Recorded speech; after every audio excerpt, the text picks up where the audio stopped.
I took care of Sam during the 3 years he was in a wheelchair. I was more than willing to play the role of the one in his heart because he had once saved me from the abyss without any hesitation. He promised me that the day he could stand again, I'd be his wife. But when he stood again, the first thing he did was call off our engagement, leaving me ousted from home. I got caught up in a murder scandal, and even though he knew I wasn't the killer, he wouldn't testify for me. He just sent a cold message through someone, "Emily, you should have been dead long ago." The whole city knew how much I loved Sam, loved him enough to play someone else's stand-in with pleasure. "Emily, I've seen shameless people, but you're the most shameless of all." Sam's friends always hated me, especially Tom. Every time he saw me with Sam, I couldn't avoid his jabs. Today was Sam's last rehab session. I didn't want to argue with anyone. Seeing me not picking on him as usual, Tom looked rather annoyed. The therapy room door slowly opened from inside. Sam appeared slowly. No cane, no trembling. He walked naturally. I rushed to wipe the sweat off his forehead, wanting to hold his wrist from my heartache, but he dodged disdainfully. I've already gotten used to it. Even the butler hurried over to support him.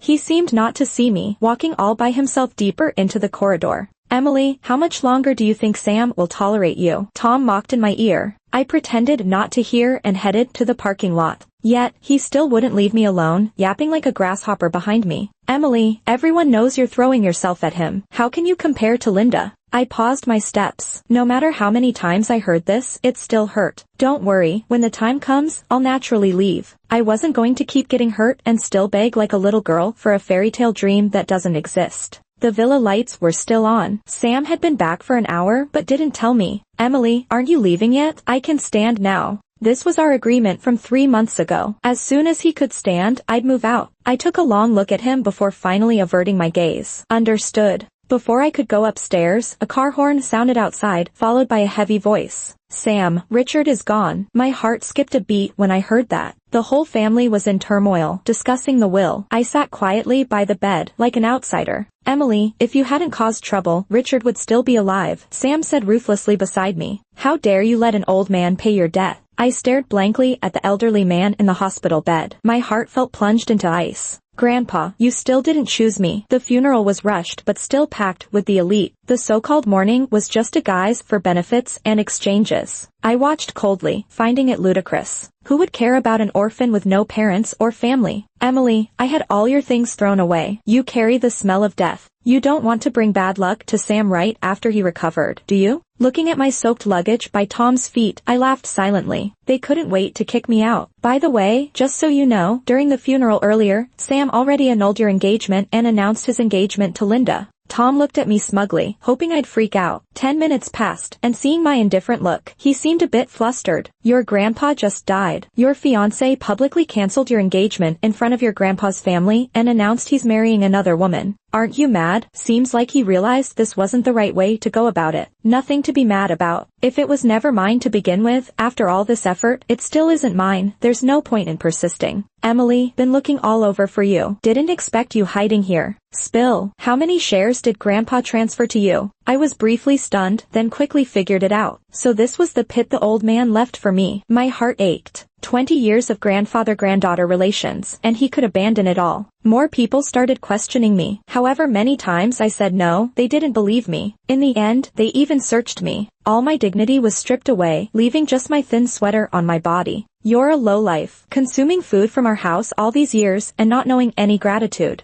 My clenched fists loosened, then clenched again, finally dropping in unwillingness. "Grandpa, you really ruined me." Once they realized they couldn't find anything, they unwillingly left. Tom witnessed the whole ordeal, seemingly surprised. "Emily, aren't you the queen of comebacks? Why were you taking it all quietly just now? Normally, you'd slap them right away." I had no time for Tom's curiosity. I had more important things to do. "What are you doing here?" "Emily, we have nothing left between us." Seeing Sam's healthy legs made me genuinely happy. At least my 3-year effort wasn't in vain. Sam got a bit impatient. He hated it when someone just stared at his legs. It felt intrusive to him. "Emily, Linda wouldn't do such ill-mannered things. You'll never measure up to her." I was stunned. I didn't know why he said that. He'd said a lot of similar stuff over the past couple of years. A strong perfume smell rushed into my nose. I quickly wrinkled my nose and took a few steps back. "Emily," Linda feigned innocence. I heard you had Grandpa fake it, saying you had bipolar disorder? Emily, as women, we should have self-respect. Don't keep trying shady tactics thinking they'll win someone's heart. 2 years ago, Sam's people found my psychologist and discovered I didn't actually have bipolar disorder. Of course, bringing this up made Sam's face darken quite a bit. I couldn't stand that expression on him. I blurted out an explanation. Sam, I never lied to you. He didn't believe it and sneered. Emily, you lied your grandpa to death and you're still denying. You know, if there's one person who gets me, it has to be Sam. He always knows just how to hit me where it hurts. When he heard they kicked me out, he actually let out a little laugh. Emily, karma's a bitch, huh? Soon enough, I found out why he was laughing. I'd been sold off to some businessman to bring in some investments. I refused to believe it didn't have Sam's fingerprints on it. Why do you hate me so much? I never understood what I did wrong. Even if I did scam him, it didn't have to be this extreme. The sarcasm in Sam's eyes was too obvious. Then he just laughed with this absurdity. Emily, you don't even know what you did wrong. That's just sad. Confused, I raised my hand to touch my chest. The strange thing was, it didn't hurt anymore. This heart that had been beating for Sam all this time was now mine again. The villa was eerily silent. No servants, just big guys stationed outside. To prevent me from escaping, the family had drugged me before they brought me here. The creaking of a door turning sounded in the quiet. I tried to force open my dreamy eyes, hoping to pull myself together before someone got too close. Rough hands wandered over me, cigarette breath in my face making me gag. You disgust me. I retched louder. A stinging heat flared on my right cheek. Belts were unbuckled and slapped down on me, one after another, each strike almost numbingly painful. I almost wished for death, but the man on top of me started bleeding from every orifice, like he was cursed. Before I could process it, he fell to the side. The thud of his body crashed against me. The guards rushed in at the scene, me covered in the guy's blood. The cops arrived quickly. She killed our boss. Their minions accused me loudly. Their powerful partner wasn't even worth the cops' trouble. With the guards' testimony, my fate was sealed. They dragged my sorry self to meet Sam. He obviously knew this was a setup from the beginning, just waiting to trap me. Emily, if you cripple your legs, I'll testify for you in court, he offered out of the blue. The mention of legs sparked a deep-seated hatred in his eyes. I frowned. Why would I cripple myself? Sam raised an eyebrow, his voice biting. You're the reason I lost my legs? Plotted 3 years to win me over. You've got no place to demand anything. 3 years ago, Sam had enemies everywhere and drove off a cliff to his doom. By the time he was found, it was too late for his legs. I'll never forget how he broke down in the hospital. If I hadn't stopped him from jumping off the rooftop, he'd never have had a chance to stand again. Yet, he shared a different tale. Suddenly, a stinging pain shot through my knees. A flying ashtray had hit me without notice. Emily, I shouldn't have gone soft on you. I was placed in a single cell. Loads of people wanted to see me, but I turned them all away, except for Tom. He came 5 times. He said he can save you, a guard relayed. I was shocked. How in the world could I connect Tom to this idea of rescuing me? With just a window between us, the once proud man looked worn out. The itch on that wound returned. Emily, you okay? He asked unexpectedly. Surprised, I didn't know what to make of his concern, but I nodded anyhow. Best to send him off quickly. People like him loved their theatrics even while I was locked up. They weren't above savoring the novelty of my imprisonment, sickeningly rich quirks and all. The small space was stifling, ratcheting up my frustration. On trial day, Tom sat on the defendant's side. All his gathered evidence was laid bare. Emily was framed. She was drugged and couldn't hurt anyone. Tom's voice echoed full of anger. This was supposed to help? This guy was clueless, just setting himself for their snare. A simple test showed Jack's drugs were administered 2 hours before. Emily hadn't been drugged yet. Tom was immediately defeated. Even he hadn't anticipated their attack. It felt like I was watching a play, detached, out of touch. And then Sam took the stand. I saw Emily drug Jack, he declared. Just that single line could bury me alive. Soon, the so-called video evidence reached the judge. No signs of tampering. Emily, do you acknowledge your crimes? I let out a silent laugh. Your Honor, I'd like medical attention, please. Sam frowned deeply. Emily, really? You want to pull this stunt in a serious environment? I ignored him. Pulling my uniform, I revealed my back riddled with scars and my newly marked wrist. I have mental health issues, I admitted. The itch in my wrist intensified. In a frenzy, I clawed at myself but found no relief until a thought sparked within. My eyes fell on Sam's pen clipped to his suit. Before anyone could react, I lunged for it, thrust it deep into my wrist. Finally, some peace. Jennifer's heart, an icy void since Grandpa's demise, made a fleeting return to life. Sam was frozen, fumbling to help me. The courtroom was in chaos. I was put in the back of an ambulance. I could hear Sam cursing under his breath. Emily, how many times are you gonna pull the same trick? Fine, you should have been dead ages ago. I nodded, not realizing he turned a shade darker out of anger. In a flash, I thought I saw my grandfather's shadow. He still had that disapproving look, just like before. What more do you want? I got you everything you wanted with Sam, why can't you just let go? How did I end up with such a thankless brat like you? You should never have been born. Does everyone just want me dead? I didn't realize I actually said it out loud. Yeah, Emily, we all want you dead. Sam, you're joking with someone's life. Stop now. You'll regret it. Tom's loud voice pulled me out from a dreamy slumber. My right wrist was wrapped tightly, nowhere to scratch the itch. What are you doing? Seeing him try to take the glass shard from me, I jumped out of bed, but the handcuffs kept me tethered. Without anything to scratch with, anxiety stormed through my body. Give it back. Sam looked flustered. Emily, enough with the act. Fine, I won't send you to prison. He seemed to have given in, sort of helpless about me. But his words didn't ease my anxiety. Knowing I couldn't get the shard back, I paced by the bed frantically muttering, "What now? What now?" My wrist itched so bad, I bit it hard.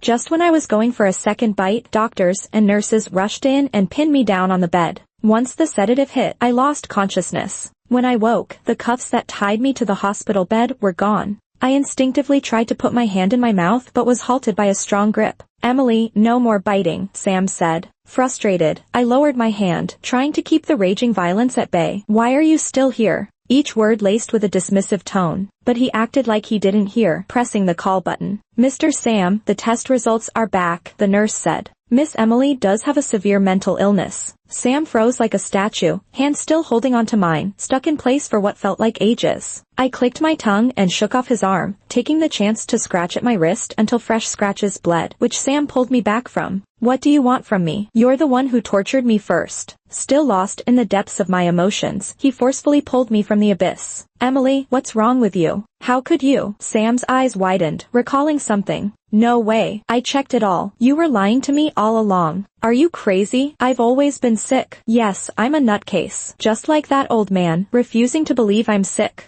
"You've been fooled, Sam. All of us were tricked by him." Tom intervened just in time, sliding the documents he found over to Sam, then cautiously approached to bandage my wounds. "Emily, I'm sorry I believed the rumors." I grimaced, avoiding his hand. "Get away, I'm bad luck." Tom awkwardly held his hand in midair, unsure what to do next. "Why didn't you ever tell me?" Sam's voice was hoarse, like it was filled with sand. I gingerly touched my right wrist, and after some comfort, spoke up. "It's not like I didn't. You just didn't listen. Why bother? You found your truth, didn't you?" Sam hesitated, stunned. That so-called truth had been etched in his mind, and he'd sentenced me long ago. When someone's on death row, why believe a word they say? The first year I was taken home, I knew no one there wanted me. I was just a tool to keep my brother safe. "Emily, if you don't behave, I'll send you back to your adoptive parents." Before I was 6, I lived under constant violence with my adoptive parents, instinctively not wanting to return to that dark place. But later, I realized it was just a different kind of torture. Most of my childhood was spent in captivity.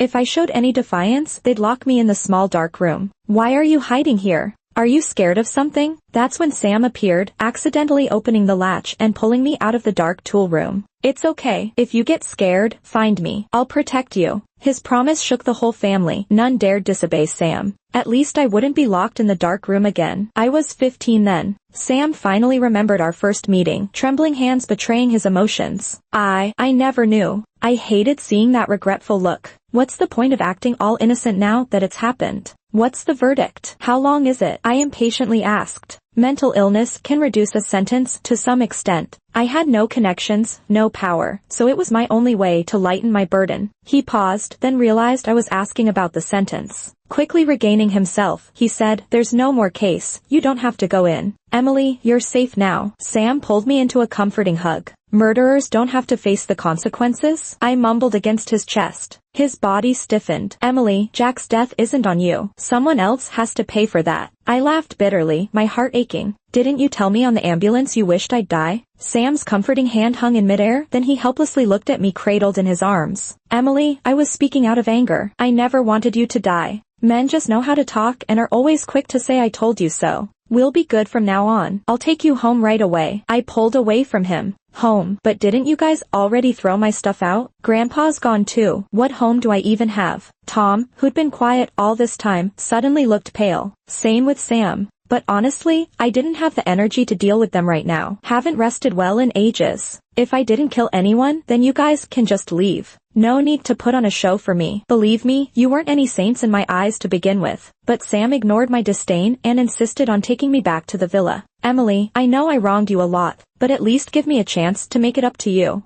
I couldn't help but scoff. If you dare take me back today, I guarantee you'll only see a corpse tomorrow. The real killer of Jack was caught. It was his mistress. On top of that, there was another shocking revelation. The long-missing eldest grandson of the Richard family finally showed up. Within 2 weeks, he purged the company and took over as head of the family. My brother took me to his home. Emily, what do you want? He knew an apology was pointless, so he wanted to give me everything he had to make it up to me. But I wasn't so blind to the truth. We were just pawns in the Richard family power struggle. I want to go skiing. Richard looked stunned, not expecting me to say that. He seemed like he wanted to persuade me. Emily, I can protect you now. You don't have to hold back anymore. Only then did I start to feel it. All these years of torment, someone was silently grieving for me. But I was too drained to enjoy such familial love. I was so tired I could barely stand. The sharp smell of antiseptic hit my nose. I groggily opened my eyes, not sure how I suddenly teleported to a hospital. Seeing my brother's pained expression, a sense of clarity hit me. Emily, why didn't you ever tell me? Facing my only kin, I always couldn't bear to. Besides, we'd only recently reunited.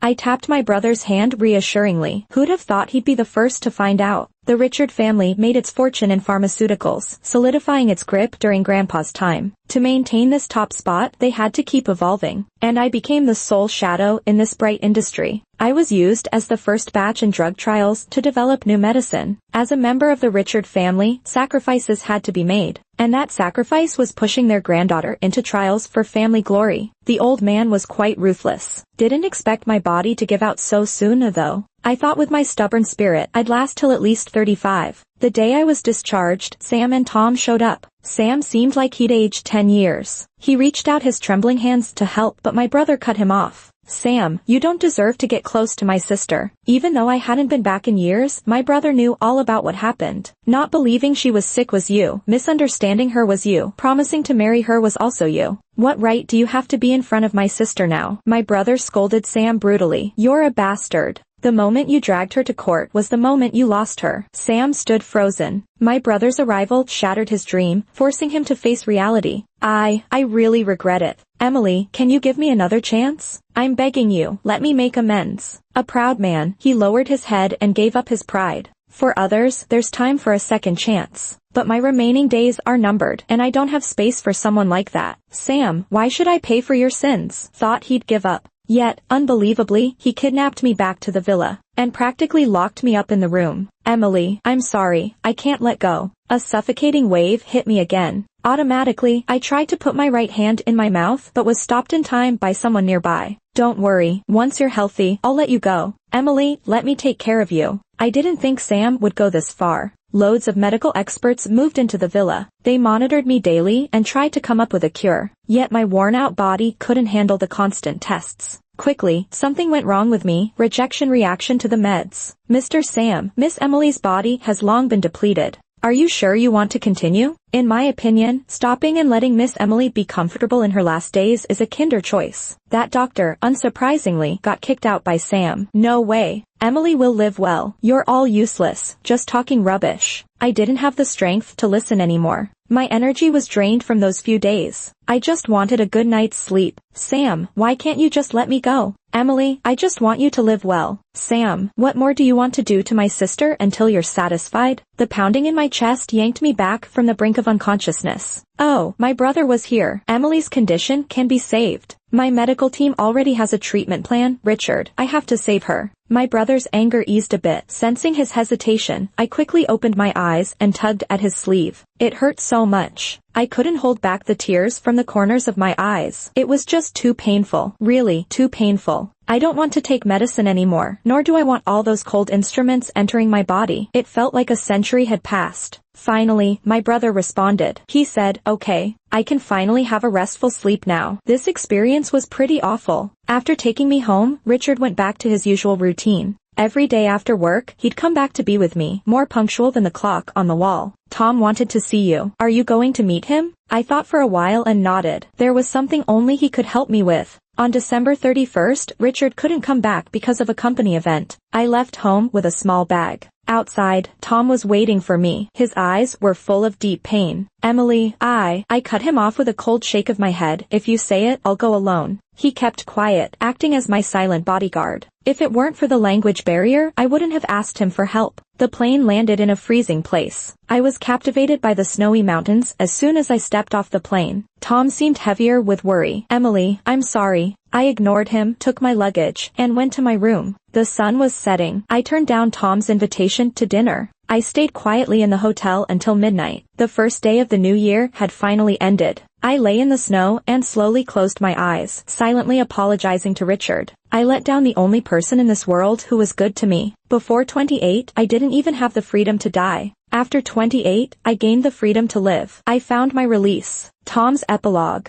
I used to look down on women like Emily. Every time she appeared, I couldn't help but be drawn to her. I thought it was because I hated her. But at Richard's funeral, I realized I started to feel sorry for her. But Sam being unable to stand was her doing. I told myself not to soften. Yet, when I heard she had killed someone, I felt deeply uneasy. I knew Sam must have had a hand in it. I should have stayed indifferent. But a life is a life, and I never wanted Emily dead. When she jabbed her wrist with a pen, it felt like a boulder hit my heart. For the first time, I realized how much she affected me. I tried to rush and hold her, but Sam beat me to it. Even with his controlled calmness, a trace of panic slipped through. Turns out, he'd never faced his own feelings. In the ambulance, it seemed like Emily was having a nightmare. She kept murmuring, "Do you all want me to die?" My heart ached. Just as I was about to tell her, "I don't," Sam responded first. He always thought that speaking harshly could spark Emily's will to live. But this time, he was wrong. Emily really wanted to die. I have reason to believe that when she attacked herself in court, she'd already given up. Just like when she peacefully died in the mountains, frighteningly calm. I thought she wouldn't see me. So when Richard said she wanted to meet me, I was beyond surprised. She said she wanted me to take her traveling, and I agreed without hesitation, because I thought it was a second chance granted by fate. But as soon as we stepped off the plane, I had a bad feeling. Yet she remained calm. By the time I realized and rushed to her room, it was too late. The police informed me and gave me a letter. It contained her last requests. "I hope you can bring my body back home so Richard can see me one last time." She chose me to accompany her only so someone could return her body to her brother.